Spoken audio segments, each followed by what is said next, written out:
होगा। और भगवान की तरफ चलेंगे तो ये सर्वविद भजति माम होगा, यानी भगवान को ही चाहना अपने को, और किसी को चाह नहीं। भगवान के अलावा हमारा और कोई है नहीं। उसमें ये बता रहे थे कि फले शक्तो निबद्धते, वो फल में भी आसक्त नहीं होता, किसी भी तरह के फल में। तो ऐसा बताकर महाराज जी ने कहा अगर ऐसी कोई जिज्ञासा भी भीतर में जागृत हो जाए तो वो कहते हैं शब्द ब्रह्माति वर्तते।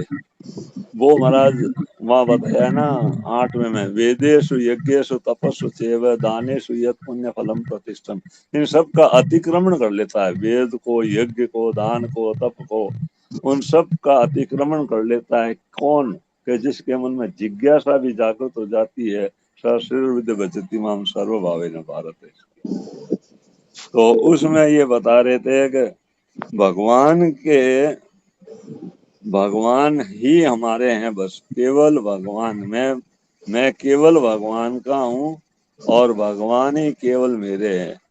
ये वहाँ गीता में महाराज जी ने केवल शब्द का अर्थ करते हुए वहाँ कर्म योग में तो बताया है ना, क्या है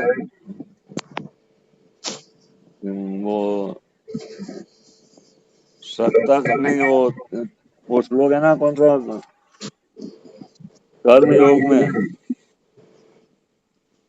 क्या यार, कर्म कायेन मनसा बुद्धिया केवल केवल इंद्रिय रपि। और वहाँ ज्ञान योग में बताया तत्रैव सति कर्तव्य आत्मन्येव आत्मेव केवलम मुच्यते। तो ये ज्ञान योग और कर्म योग का नहीं, ज्ञान योग, हाँ, कर्म योग का ये प्रसंग बताकर भगवान, केवल भगवान ही मेरे अपने हैं और मैं ही केवल भगवान का हूँ, ऐसा बताया महाराज जी ने। फिर महाराज जी ने बताया कि ये जो अवस्था बता रही है सर्वविद माम, ये चाहे किसी योग से आ जाओ, हमारे को ये अवस्था हमारे को प्राप्त हो जानी चाहिए। वो ज्ञान योग से हो, चाहे वो कर्म योग से हो, चाहे वो भक्ति योग से हो। तो महाराज जी कहते हैं वो सर्वविद माम, वो सब तरह से भगवान का ही भजन करता है। इस तरह से महाराज जी ने बताया कि संसार में हम जो चाहते हैं ना, संसार में हमारा कोई है, तो महाराज जी संसार में हमारा संबंध है नहीं, हुआ नहीं, होगा नहीं और हो सकता ही नहीं। भगवान ने ये और भगवान से हमारा नित्य संबंध है। भगवान से हमारा संबंध टूट सकता ही नहीं और इसमें हो सकता नहीं। तो अब करे क्या? तो बताया कि कर्म योगी है, वो क्या करता है, सबकी सेवा करता है, औरों से कोई मतलब नहीं रखता। कर्म योगी है तो सबकी सेवा तो सबसे कर देता है, सबकी करता है, लेकिन उनसे अपना कोई मतलब नहीं रखता। और भक्ति योगी है, वो भगवान से ही अपना मतलब रखता है, भगवान से ही अपना संबंध रखता है, औरों से उसका कोई संबंध नहीं रखता। और ज्ञान योगी है, वो ज्ञान से उपराम हो जाता है और संसार के कोई संबंध नहीं रखता। तो इस तरह से महाराज जी ने ये सर्वविद भजति माम का वर्णन करते हुए कर्म योग, ज्ञान योग और भक्ति योग, तीनों से, ये तो भक्ति योग का प्रसंग है 15 अध्याय में तो, लेकिन महाराज जी ने कर्म योग और ज्ञान योग के द्वारा भी इस ऐसी अवस्था को प्राप्त हो सकता है, ये बताया महाराज जी ने। जैसे मीराबाई ने कहा कि मेरे तो गिरधर गोपाल दूसरा न कोई। तो मीरा जी के मन में तो केवल भगवान ही है, भगवान के अलावा उसके और है ही नहीं कोई। तो सर्वभावेन, हमारा जो कोई है ही नहीं, तो फिर हमारा दूसरा कौन है? केवल भगवान ही तो हमारे है, और कौन है बताओ? तो इसमें बताया कि अब वो सर्वविद भजति वाला जो साधक है, वो कोई भी क्रिया करता है, वो केवल भगवान की प्रसन्नता के लिए भी करता, केवल भगवान की प्रसन्नता के लिए ही करता है। जैसे सो स्नान करना, रोटी खाना, टट्टी पेशाब करना, उठना, बैठना, जागना, सोना, जो कुछ भी क्रिया करता है वो केवल भगवान की प्रसन्नता के लिए ही करता है। भगवान की प्रसन्नता के अलावा और उसके कुछ है ही नहीं। तो वो सर्वविद भजति माम, ऐसा महाराज जी ने इसको बताया।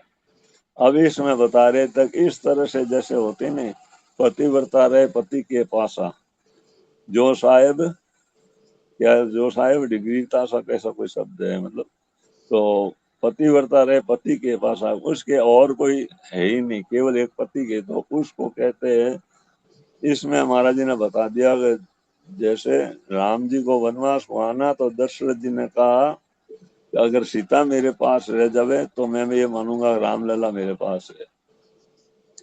तो सीता जी कहती है कि महाराज क्या शरीर को छोड़कर छाया कभी अलग हो सकती है?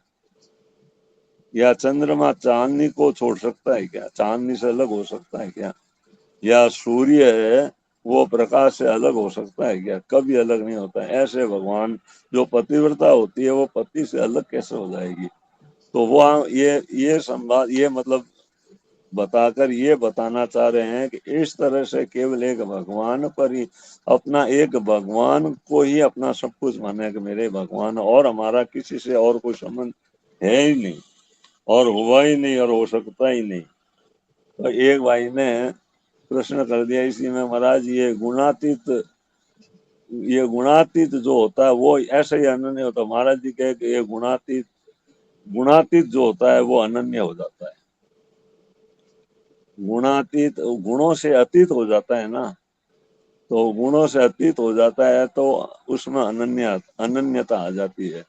जैसा है अनन्य चेता सततम यो माम स्मृति नित्य स, और वहां बताए अनन्या चिंतयन्तो माम ये जना परिपासते तेषाम नित्याभियुक्ता नाम योगक्षेम महाम्यम। भगवान योगक्षेम करते हैं महाराज, जो अनन्य हो जाता है भगवान के। तो इस तरह से महाराज जी ने इन दोनों श्लोकों का अर्थ करते हुए बताया कि एक अनन्यता होनी चाहिए हमारे भगवान में, कि हमारा संबंध है तो केवल भगवान से है और किसी से नहीं है। जैसे पत्नी का पतिव्रता, पत्नी का जो है केवल पति के साथ होती है, और अगर उसमें कोई और आ जाता है तो उसको बेविचारिणी भक्ति कहा गया है। मई चाहने ने योग्य न भक्ति रव्य विचारिणी बताया ना।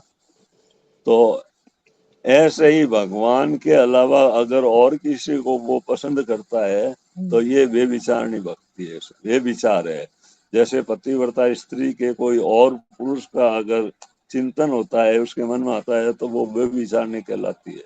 ऐसे भगवान को छोड़कर अगर और कोई बात हमारे मन में आती है तो वो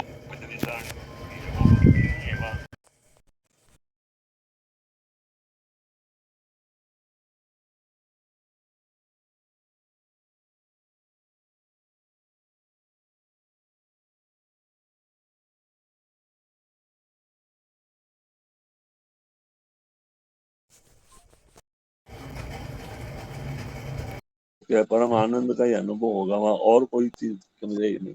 एक परमात्मा ही परमात्मा हमारे सब कुछ है बस। तो ऐसे सर्वविद भजती माम, इस तरह से वो सब तरीके से एक भगवान का ही भजन करता है। सब सब क्रियाओं में भजन उसका, सब क्रियाएं भजन हो जाती है उसका। क्यों? उसमें मुख्यता केवल एक भगवान की रहती है और किसी की भी नहीं रहती। तो ऐसे अगर वो चलता है तो वो सर्वविद भजन। नहीं तो महाराज क्या कर, दुविधा में दोनों गए, माया मिली ना राम, ना इधर का रहता है ना उधर का रहता है। तो और वैसे भगवान से संबंध, तो भगवान तो हमारे सब कुछ है ही। त्वमेव माता च पिता त्वमेव बंधु च सखा त्वमेव, महाराज ने बताया इस बात को, सब आप ही हो महाराज। और भगवान के समान है ही कौन? वहां बताया है ना 11वें में, न तक समस्त विधि कुतोन्य, आपके समान ही कोई नहीं है, तो आपसे बढ़कर तो कौन हो सकता है? तो ऐसे महाराज जी सर्वविद भजति माम सर्व भावेन भान भारत, इस तरह से जो सर्वविद हो जाता है। अब संसार को अगर चाहता है तो केवल दुख के अलावा और कुछ नहीं मिलता, और भगवान के सन्मुख हो जाता है तो वहां कहते हैं सन्मुख हो ये जीव मोहि जब ही, और जन्म कोट एक नाश ही तब ही। अनेक जन्मों के उसी समय पड़ जाता है सन्मुख होता ही। अब उसमें बताया कि जैसे कोयला होता है ना, तो कोयला हो तो ना उजला, और सोमन साबुन लगाए, सोमन साबुन लगाने पर भी कोयला उजना नहीं होता, और उसको अगर अग्नि में रख दे तो चमक जाता है। ऐसे संसार से नहीं, भगवान से विमुख हुआ हुआ ये जीव काला हो गया कोयले की तरह, दुख ही दुख पाता है। केवल दुख के अलावा इसको और कुछ मिलता ही नहीं, क्योंकि भगवान से विमुख हो गया। और जैसे ही भगवान के सन्मुख हो जाता है तो वो हमारा चमक उड़ जाता है। जैसे कोयले को अग्नि में रख दें तो वो चमक जाता है, ऐसे जीव भगवान के सन्मुख हो जाता है तो फिर आनंद ही आनंद, सुख ही सुख में रहता है। इस तरह से महाराज जी ने सर्व भजति माम सर्वभावेन बात, इसका वर्णन करते हुए फिर महाराज जी ने कहा एक ऐसा हमारे भीतर में निश्चय होना चाहिए, ऐसी दृढ़ता आ जावे ना तो फिर काम हो जाता है।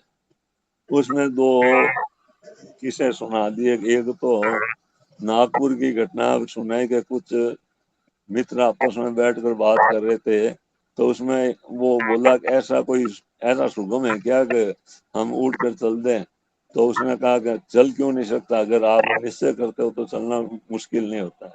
तो उसने ये मजाक में कह दिया जा अपने पत्नी से कह दे कि माई भिक्षा दे। तो महाराज वो चला गया और माँ अपनी पत्नी को कह दिया माँ भिक्षा दे, और कहने के बाद वापस घर में आए ही नहीं, चला ही गया, वो वापस आए ही नहीं। ऐसे ही महाराज जी ने एक घटना सुनाई बम्बई की। एक सज्जन जो है एक बैंक की दीवार पर बैठे थे, तो उन्होंने वो क्या देखते हैं, सामने से एक बालक आता है कि जिसके चोटी है और हाथ में लोटा लिया हुआ है, और वो बिल्कुल मतलब एक नहाने के लिए समुद्र की तरफ जा रहा था। तो जैसे ही वो समुद्र में गया तो वो डूब गया। लोगों ने वहां देखा और डूब गया, लोगों ने निकाला, तो वो दीवार पर बैठे हुए देख रहा था। देखते देखते उसके मन में आया कि ये ऐसा ही है क्या ये, वो उसी समय उठकर चल दिया तो फिर वापस घर आए ही नहीं, वे चला ही गया, मतलब वापस आता ही नहीं। तो ये क्या है, वास्तव में ये जो भीतर में हमारे भाव जागर जिज्ञासा, जैसे पहले बताया ना, जिज्ञासा ऐसे भीतर में अगर जिज्ञासा इकट्ठी हो गई हो और कोई घटना, एक छोटी सी घटना भी हमारे को वैराग्य प्रदान कर देती है, तो ये सत्संग करना हमारे लिए बहुत ही लाभदायक। नारायण नारायण नारायण नारायण। सुना तो था, बाकी क्लियर अभी हुआ था जो समुद्र वाला। अच्छा, पूरा समझ में आया नहीं, अब जैसे आपने बताया तो क्लियर हो गया, बहुत अच्छी बात है। हाँ, बहुत ही बढ़िया है। मतलब है सब लोग इकट्ठे हो गए नाव को। बहुत बहुत धन्यवाद। मोहनलाल जी भाई जी, आपके कहने से देखो कमल जी भाई जी ने टाइम निकाला 11 से 12 के बाद वाला, नहीं तो इनको डॉक्टर थोड़ी साहब आ दिक्कत गए है। हमारे तब, हमारी बात रहती है। बहुत बहुत डॉक्टर साहब आ धन्यवाद। गए, मुझे तब विश्राम करना पड़ेगा। ठीक है, नारायण ठीक है, अब तो हो गया। नारायण नारायण।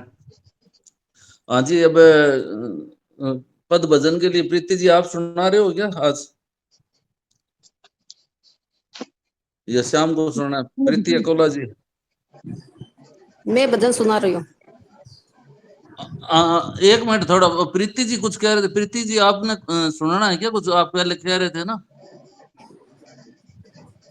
आप सुना दो जैसे अभी बोल रहे थे। ठीक है। ठीक है। बोलिए कृष्ण कन्हैया लाल की जय।